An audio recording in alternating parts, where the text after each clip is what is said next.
Hello මචං good morning. හැමෝටම වැදගත් වෙන පොඩි පණිවිඩයක් අරගෙන ආවේ මචං අද. ඔයාලා Uber වේවා Pick Me වේවා. හරිද? මොකක් හරි දුවනකොට මෙන්න මේ වගේ හයර් වලට ලොකු ගාණක් පෙන්නොත් එකපාරට accept කරන්න එපා. මොකද මම මේකේ මේ ස්ක්‍රීන්ෂොට් එකක් ගාගත්තා. මේකේ මචං කිලෝමීටර් 42ක් යන්න ඕනේ මෙන්න මේ 2583 හොයන්න. හරිද? දැන් මේවා මේ සමහරු එන්නවත් දෙන්නේ නැහැ. ටක් ගාලා මෙතනින් මැචින් දෙනවා. ඊට පස්සේ යනවා. හරිද? ඊට පස්සේ ඔයාලා පොඩ්ඩක් බලන්න මෙතන තියෙන කිලෝමීටර්ස් ගණනක් පොඩ්ඩක් බලන්න හයරක් ගන්න කලින්. මොකද දැන් මෙතන 2583ක් වැටුණාට අපි බෙදලා බලමු සාමාන්‍යයෙන් කීයක් වැටෙනවද කියලා කිලෝමීටර් එක. 2583 මචං කිලෝමීටර් 42කින් බෙදපුවාම sorry 2583 කිලෝමීටර් 42කින් බෙදුවාම මචං ඔන්න ආයෙත් අදිනා එක. මොකද මචං මේ වගේ ඒවා ගත්තාම වෙන්නේ කිලෝමීටරයකට 61යි වැටිලා තියෙන්නේ. හරිද? දැන් මචං මේකේ නිගම්බෝ වලට මේක යන්නත් තියෙන්නේ. හරිද? නිගම්බෝ වලට ගියා කියන්නේ මචං ආපහු එන්න වදින හයර් එකක් සාමාන්‍යයෙන් අඩුයි, ගොඩක් සම්භාවිතාව අඩුයි.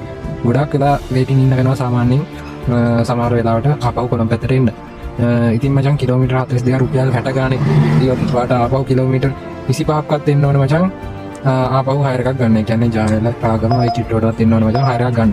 හරිද? ඒ නිසා මචං ඔය හයර් එන ඒවා ටක් ගාලා එක්සෙප්ට් කරන්න එපා. මොකද ඒවා යන්න තියෙන දුරත් බලනවා. ඔයා වාසියක් තියෙනවා නම් විතරක් ගන්න.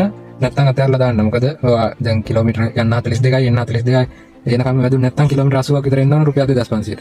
ඊට වඩා ලාභයි මචං මෙන්න මේ කොළඹ ඒරියා එකේ පාලා හයි ස්ටික කරගන්න එක. ඒ නිසා මචං මේ දවල් වරුවට නම් කාගෙත් ගෙවනවා අඩුයි. Uber Pick Me දෙකම අඩුයි. දවල් වෙලාවට හොඳ සාමාන්‍ය කැංගරු එකක් වදිනවා නම් හොඳයි. ඉතින් කැංගරු කොළඹ ළඟ තමයි වදින්නේ, දුර වදින්නේ නැහැ. ඒක තමයි තියෙන අවුල. ඉතින් එන හයර් හැම එකක්ම එක්සෙප්ට් කරන්න නැතුව ටිකක් වෙලා බලන් ඉන්න. හොඳ හයර් වදිනව නැත්තේ නෑ. දැන් මේක පේනවනේ මෙතන මචං මීටර් 700කින් පිකප් කරලා යන්න තියෙන කිලෝමීටර් 4. ඒකට සාමාන්‍ය කිලෝමීටර් රුපියල් 100 ගානේ වගේ වැටෙනවා. එතකොට මචං පොඩි හයර් ටිකක් ටක් ටක් ගාලා ගහ ගන්න පුළුවන්. ඔය අර 2500 ගිහිල්ලා එන ටයිම් එකේ මෙන්න මේ වගේ පොඩි හයර්ස් ටිකක් කම්ප්ලීට් කරගත්තා නම් මචං ගේමක් ගහ ගන්න පුළුවන්. නැත්නම් ඉතින් තෙල් ටිකක් අපරාදේ. ඔයාගේ වාහනේත් ඉවරයි. ඉතින් එන හයර් එක ඇක්සෙප්ට් කරන්නේ නැතුව පොඩ්ඩක් වෙලා ඉඳලා ඒකවා පොඩ්ඩක් කල්පනා කරලා බලන්න. යන හයර් එක වාසීද නැද්ද කියලා. සාමාන්‍යයෙන් මචං වාහනයක් වුණාම කිලෝමීටරයකට අඩුම දවල් අරුවේ නම් මචං ලීටරයකට කිලෝමීටර් උපරිම යන්නේ 10යි 12යි ඔය අතර තමයි යන්නේ ට්‍රැෆික් ටයිම් වල.